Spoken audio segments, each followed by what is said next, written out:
Hey guys, welcome back. This is week 2 of 1/3 less. Got some feedback that I needed to be more myself and a little more loose and a little more lively, which is how everyone is used to seeing me in person. I was trying to be really serious and keep the videos really with a certain kind of tone, and that was just not, that's not who I am. It's not who I was, and it's never been who I am. So for the videos to be like that, you see me, I'm more animated, I'm more like alive, but another one I was comatose almost. So my videos will be more like this, and if this annoys you, fungu, whatever. Anyway, so we're gonna be talking about rule number 1. Now, what is rule number 1? Y'all weren't paying attention. I made a whole video and y'all didn't. Okay, you know what? Rule number 1 is all about making a plan. You need to make a plan, and it needs to be gradual. Those are the 2 components to rule number 1. Maybe you have like 1A and 1B. Plan, gradual, right? So what does that mean, right? Well, isn't weight loss supposed to be gradual? Like, if I lose weight, I'm not going to lose all the weight at once. At least that's what they tell me. So I don't get what you're saying, Christian. Well, you know what? I'm not sure what that accent was, by the way. Just whatever. It comes to my mind. I'm crazy. It happens. So what I want you guys to do is to come up with a plan that works for you. So for me, my first plan, I started January 1st, and that just happened to be the date I decided that I was going to change stuff about myself. So my first thing was I set a goal. That was the first part of my plan. End goal. What is the end vision of this whole thing? Well, I wanted to lose 100 pounds because I figured 2 pounds a week is the max of what is healthy to lose. And there's 52 weeks in a year, and I'm bound to screw up at least twice. So assuming I don't screw up for 50 out of the 52 weeks, I'll still lose 100 pounds. That was my goal. That was my thinking. It was flawed. Obviously, but I managed to pull it off. So kudos to me. Now, one thing you don't really talk about is that the 2 pounds per week is an average. So it's 1 to 2 pounds, and it's an average. Some weeks I lost 4. One week I lost 8. One week I put on 6. Like, it happens. So the important thing to pay attention to here is that it's gradual. The changes are gradual. So very first step, couple days, is just making sure you have your end goal in mind and that you're positive that that is your end goal, because that's not going to change. You have that end goal. That's part of your plan. That is the fact, and that is what you're going to achieve after X amount of time. And you set that. You decide that. Because only you know how much you're overweight by. Only you know what your goal weight is, or what's reasonable. If you weigh 500 pounds and your ideal weight is 175, you have a long way to go. And it's going to probably take you longer than a year to do it. If you weigh 500 pounds, you also probably have associated medical conditions. I'm not saying that you necessarily do. I'm just saying statistically it's more than likely that you have some other issues going on as well. So it's doubly important for you to check yourself with the doctor before you do anything I say. Because remember, I'm not a professional. Back to your paid programming. So we need to make sure that your plan is gradual and it works for you. If you know that the hardest part, like if you know you're good at sticking to going to the gym and working hard at the gym, right? Like you know you're able to do that and you've done it before for an extended period of time, but you struggle with food, then you know that your food has to be tiny gradually increased, or decreased rather, correctly over the course of time. You can't just immediately drop everything white, like I said. Like, like my one of my rules is don't eat anything white, or cut back on how much white stuff you eat. Well, I didn't I don't mean that in one day you're eating it and one day you're not. I mean remove foods from your diet as slowly so that your body can deal with it, so that you can deal with it. For example, the first change I made from my own weight loss journey was I switched out all my terrible, terrible food choices that I was eating for lunch because it was all quick and easy food around the area. I was eating things like McDonald's. I was eating food from street vendors like hot dogs, and I was going to pizza places, and now all these foods are great once in a while. I was doing this every day for lunch, and I had a 30-minute lunch break, so I justified it. I was like, I don't have enough time. So I need to go somewhere that's right outside my job, get food, come back inside, eat my food, and be done with it. Well, you know what? It's probably a bad idea. So what I would do, I discovered that there was a salad place like a block away, 2 blocks away actually. It's 2 blocks away from my job. And I could actually put in the order using my app. I had an app on my phone that allowed me to place an order, so I can go, I can pick it up, and I can come back to my job and eat it there. Incidentally, my job was a decommissioned subway station, so they wouldn't deliver to it because it didn't have an address that they could Google Map. If you are in New York or you're a subway nerd, you know exactly where I worked. Since it's not relevant, I'm not going to mention it, but you guys can figure it out in the comments, whatever. Or, you know, some of my coworkers are on my old coworkers are on my Facebook. A lot of you guys still work there. You know what I'm talking about. But yeah, food delivery is kind of tough for that particular location, so I had to go pick it up, my food. Whatever. Gave me a little like 2-block exercise. Mind you guys, walking 2 blocks is not exercise unless you never ever walk more than from your house to your car and from your car to your job. If that's your life, which I'm not judging you if it is, but if that's your life, then yes, 2 blocks is considered exercise for you. For the average person, at least for the average person, I know walking 2 blocks to get salad is just not exercise. So anyway, so I would go and pick up my salad, and I would eat my salad. My salads were between 300 to 600 calories every day. Now, I did a little bit of calorie counting. I made sure that every morning I had something that was about 300 to 400 calories, and I would eat lunch between 300 and 600 calories, which would leave me with dinner, which would allow me to basically eat whatever I wanted, whatever meal I prepared or whatever meal someone in my house prepared, because it would usually more than likely be less than 1,000 calories. And boom, I'm at 2,000 calories, which for me was way less than what I needed to maintain my weight, which meant I was in a caloric deficit, and I was going to lose weight.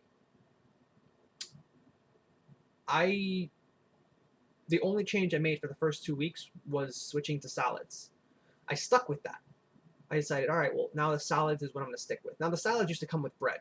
So for week 3, I decided no more bread. And I told them no bread. I don't want any bread with salad. Oh, but it's free. It's free. Yeah, but I don't want it. Because if I have it in my salad, I'm going to eat it. So I told them no bread.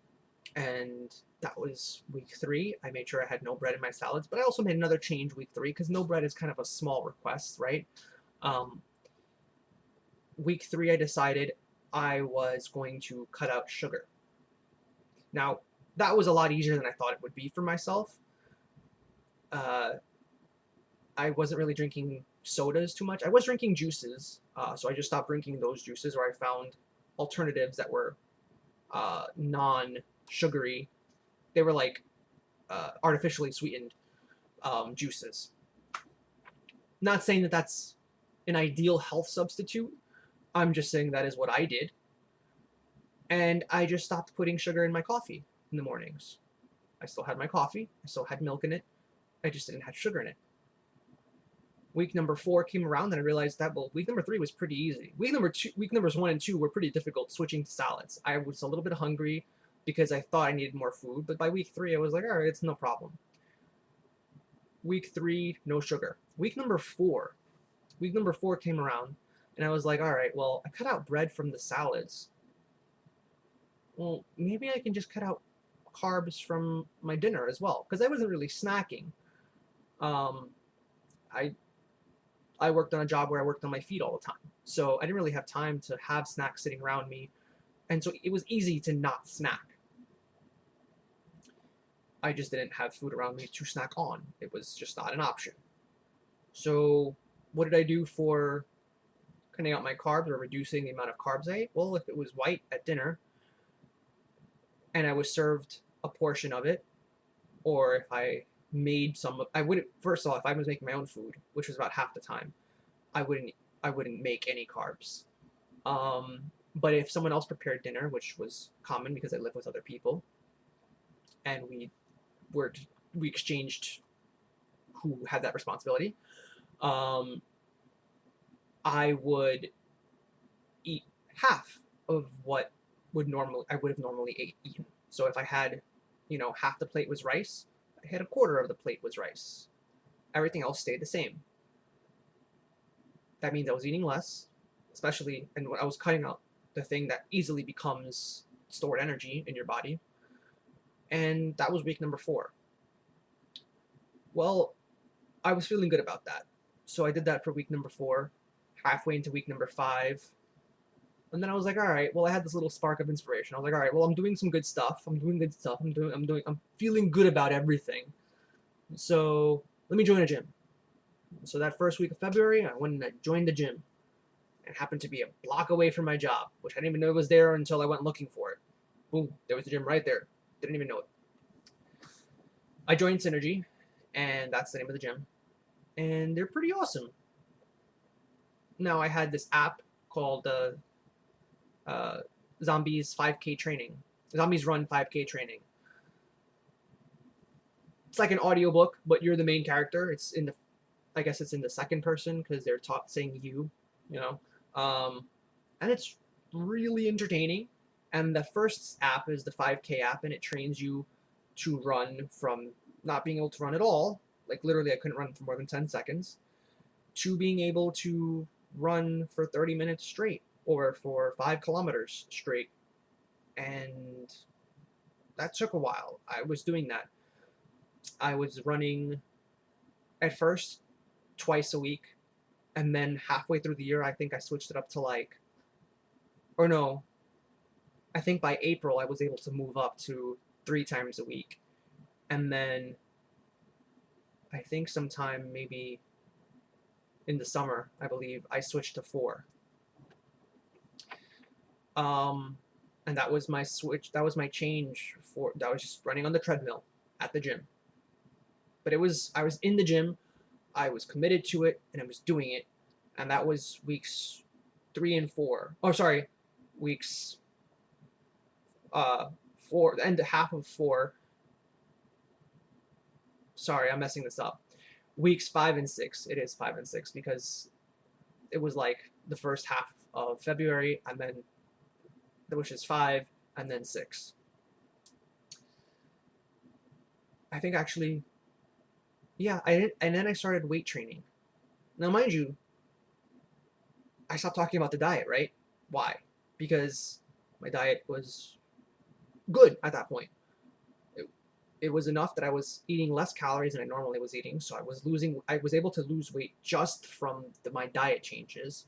I had gradually accustomed myself to all the things that were going to happen, and I had done it in a logical and coherent method, and it was easy to follow because it happened so slowly. It happened gradually.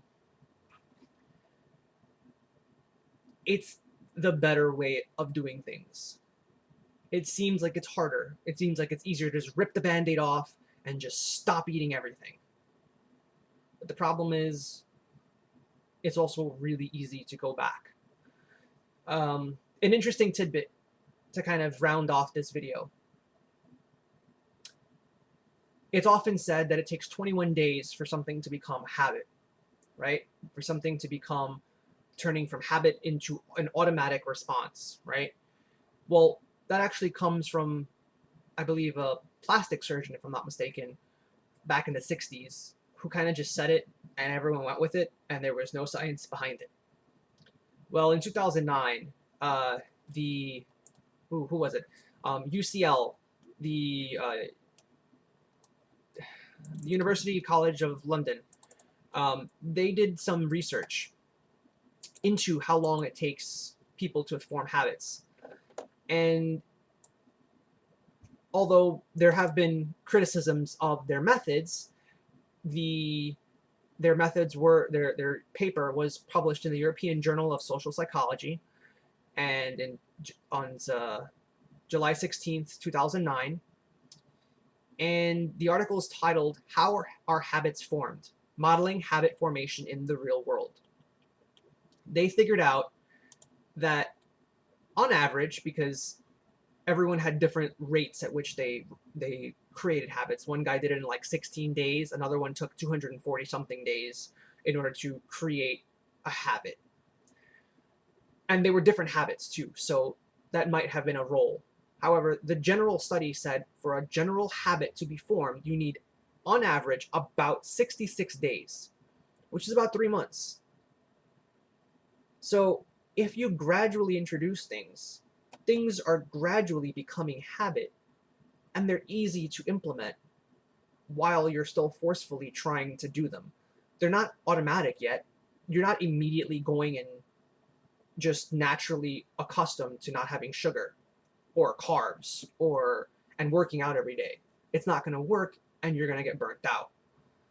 So if you gradually introduce these things into your lifestyle, they're a lot easier for you to mentally cope with, as well as physically cope with. And when you hit that approximately 3-month mark, or around there, depending on you as a person and depending on what the habit is you're trying to form, you're hitting a smaller thing that becomes a habit. So hey, that habit was okay, cool. You feel comfortable with that, and then you hit another one, and then it's like, oh, that's cool, that's comfortable, and then by the end of it, oh my God, you have a whole bunch of healthy habits. All your bad habits are eliminated, and you don't even have to worry about anything. You don't have to do much after you've lost all that weight, because you already are now leading a great and healthy, productive life. You've found time. You realize that not having time is not an excuse. I'll cover that in another video. Not having time as an excuse. It's a major excuse, and it's something that I need to debunk. And I, again, proved myself that there's always time, no matter how crazy or hectic you think your life is. All right, that's it for this week. Tune in next week, again, Friday at 9 p.m. My next video will drop, and we'll be talking about rule number 2. Let's hope you remember what that is. As always, like, comment, and subscribe. Somewhere down here in this area, over here on this stuff, down here, like over here somewhere. Hit the like button, hit the comment button, subscribe to me so you can get the videos as they come out. Come on, you want to. All right, I gave you like a solid amount of time to do that. If you haven't done it now, just screw you.